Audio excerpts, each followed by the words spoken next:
Hi all, welcome back to i-TUTOR IAS Academy Tamilnadu History NCERT series. Today we are discussing Unit 18, that is Bhakti movement in medieval India.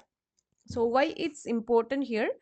For UPSC exam, it lies its profound socio-religious impact, challenging caste, promoting gender equality, fostering religious harmony, that is Hindu-Muslim, and developing vernacular literature, Kabir, Tulsidas, and enriching Indian art, music, and emphasizing personal devotion over ritual, making it a core topic for mains answer writing on Indian culture, history, and social reforms. And it provides a spiritual and cultural foundation for social consciousness relevant to understanding medieval Indian society and modern reform movements.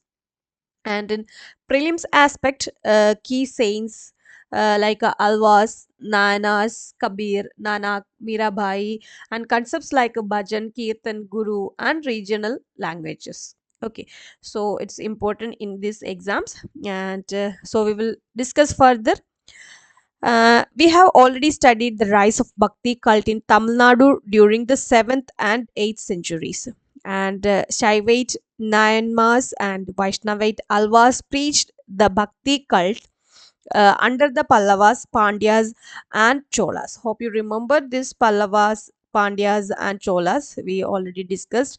And but the spread of Bhakti movement in medieval India is a different kind. This medieval Bhakti movement was the direct result of the influence of the spread of Islam in India.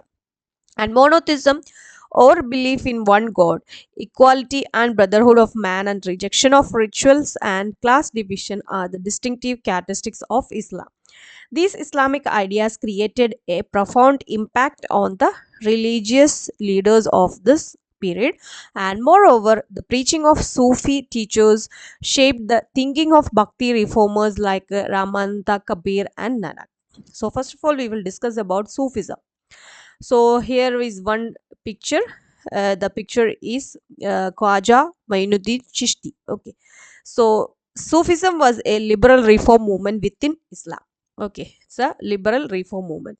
It had its origin in Persia and spread into India in the 11th century. Okay, the first Sufi saint Sheikh Ismail of Lahore started preaching his ideas. The most famous of Sufi saint of India was Khwaja Moinuddin Chishti. So this is the picture of Khwaja Moinuddin Chishti, who settled in Ajmer, which became the center of his activities. He had a number of disciples who are called Sufis of the Chishti order. Another well-known Sufi saint was Bahuddin Zakaria, who came under the influence of another famous mystic, Shihabuddin Suhrawadi. His branch of Sufi saint was known as the Sufis of the Suhrawadi order, like a Chishti. Okay, and yet another famous Sufi saint was Nizamuddin Aulia, who belonged to the Chishti order and who was a mighty spiritual force. These Sufi saints are revered even today by not only Muslims but by a large number of Hindus. Their tombs have become popular place of pilgrimage for both communities. And Sufism stressed the elements of love and devotion as effective means of realization of God. Love of God means love of humanity, and so the Sufis believe service to humanity was a tantamount to service to God. In Sufism, self discipline was considered an essential condition to gain knowledge of God by sense of perception, while Orthodox Muslims emphasize external conduct. The Sufis lay stress on inner purity.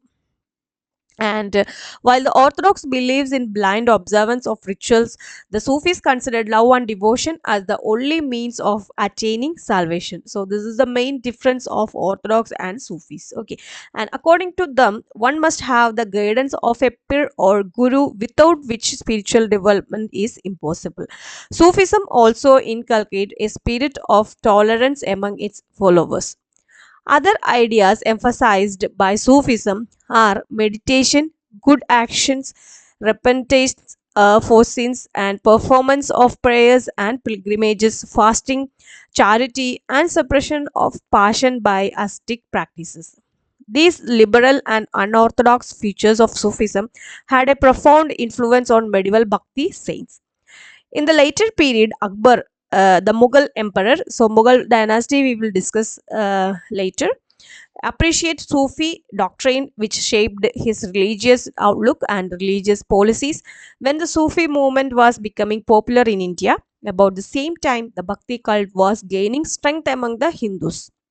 So the two parallel movements based on the doctrine of love and selfless devotion contribute a great deal to bring the two communities closer together. And however, this trend did not last long. So next is Bhakti movement. The This is the picture of Shankaracharya. The Bhakti movement in the 9th century, Shankara started Hindu revivalist movement giving a new orientation to Hinduism. He was born in Kaladi in Kerala in Ernakulam district. His doctrine of Advaita or monism was too abstract to appeal to the common man. And moreover, there was a reaction against the Advaita concept of Nirguna Brahman, that is, God without attributes, and with the emergence of the idea of Saguna Brahman, that is, God with the attributes. Okay, so and next is Ramanuja. The time period of Ramanuja is 12th century.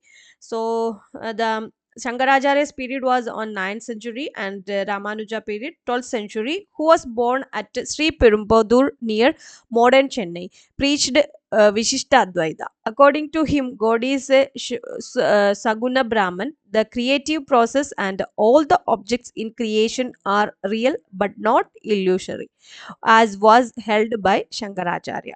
And therefore, God, soul, matter are real.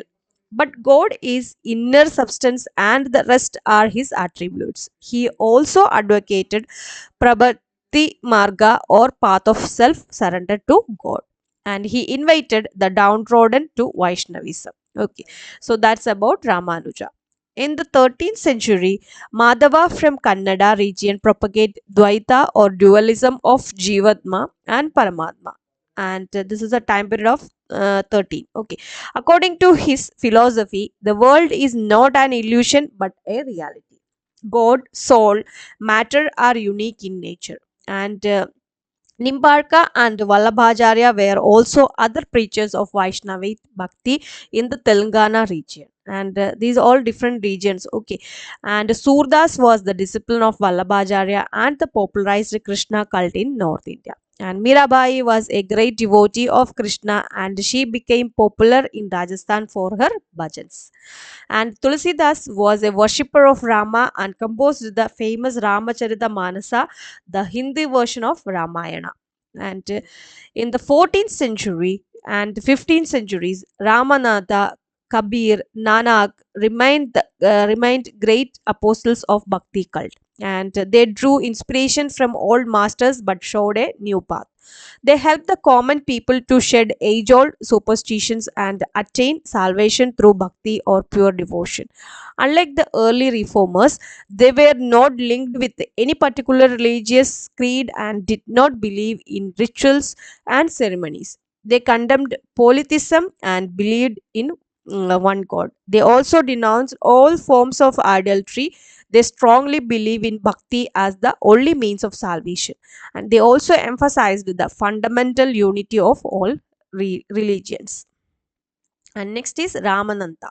Ramananta was born at Allahabad. He was originally a follower of Ramanuja, and later he founded his own sect and preached his principles in Hindi at Banaras and Agra. He was a worshipper of Rama and he was the first to employ the vernacular medium to propagate his ideas. And simplification of worship and emancipation of people from traditional caste rules were his two important contribution to the Bhakti movement. And he opposed the caste system and chose his disciples from all sections of society, disregarding caste. His disciples were Kabir, Raidaza, and Sena, and Sadhana, Dhanna, and Naraharai, that is a goldsmith, and Pippa, that is a Rajput prince. Okay, so first of all, we will discuss about Kabir. Among the disciples of Ramananda, the most famous was Kabir.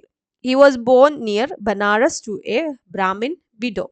but he was brought up by a Muslim couple who were weavers by profession. So this is the picture of Kabir, and he possessed an inquiring mind, and while in Benares learned much about Hinduism. He became familiar with the Islamic teaching also, and Ramananda initiated him into the higher knowledge of Hindu and Muslim religious and philosophical ideas. Kabir's objective was to reconcile Hindus and Muslims and establish harmony between the two sects.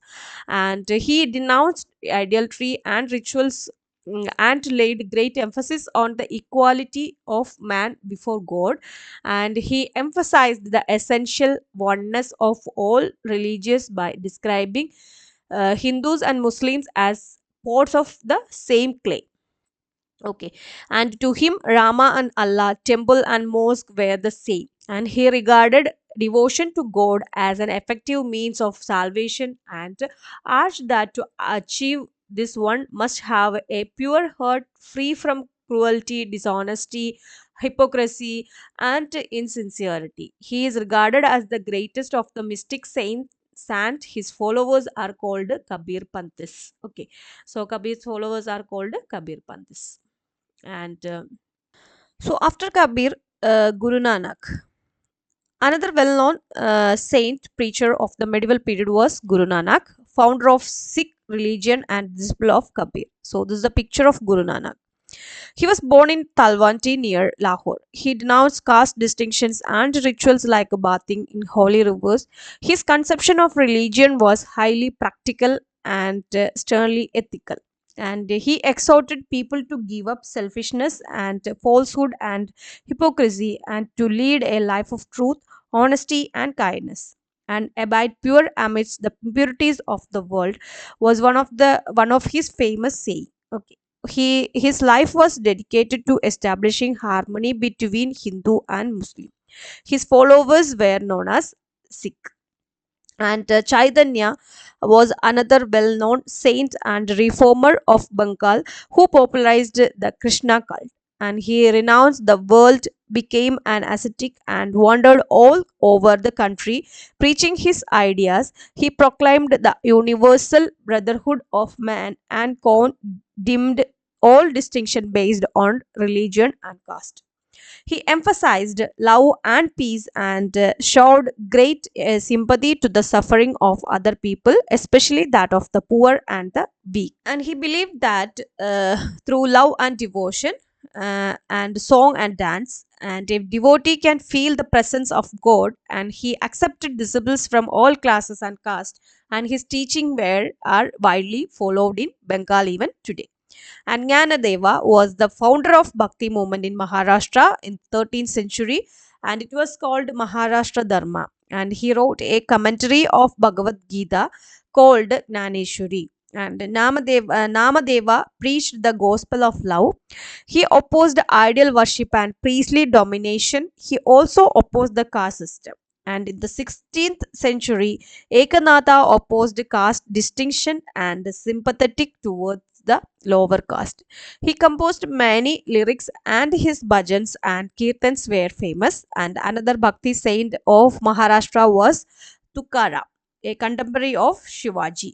And he was responsible for creating a background for Maratha nationalism. He opposed all social distinctions.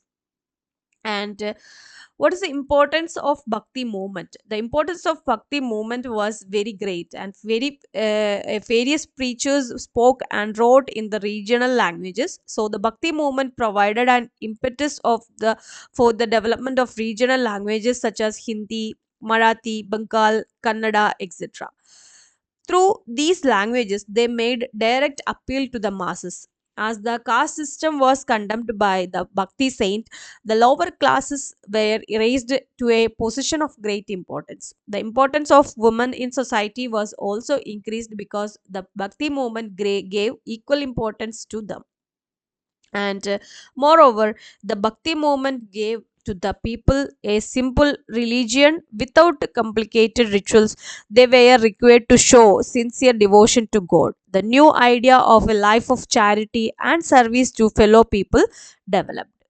So this is about all about this chapter. And so far we discussed the origin and spread of Bhakti movement in medieval India, and the Sufism and its different orders such as Chishti and Shugravadi orders we discussed, and early Bhakti saint like Shankara, Ramanuja and others, and the teaching of Ramananda, Kabir, Guru Nanak we discussed in this unit, and Bhakti movement in Bengal and Maharashtra, importance of Bhakti movements. So these are the learning outcomes of from this unit. And so this is about today's session. In between any doubts, you can contact us anytime. And for more content, do like, share and subscribe our channel. Thank you so much.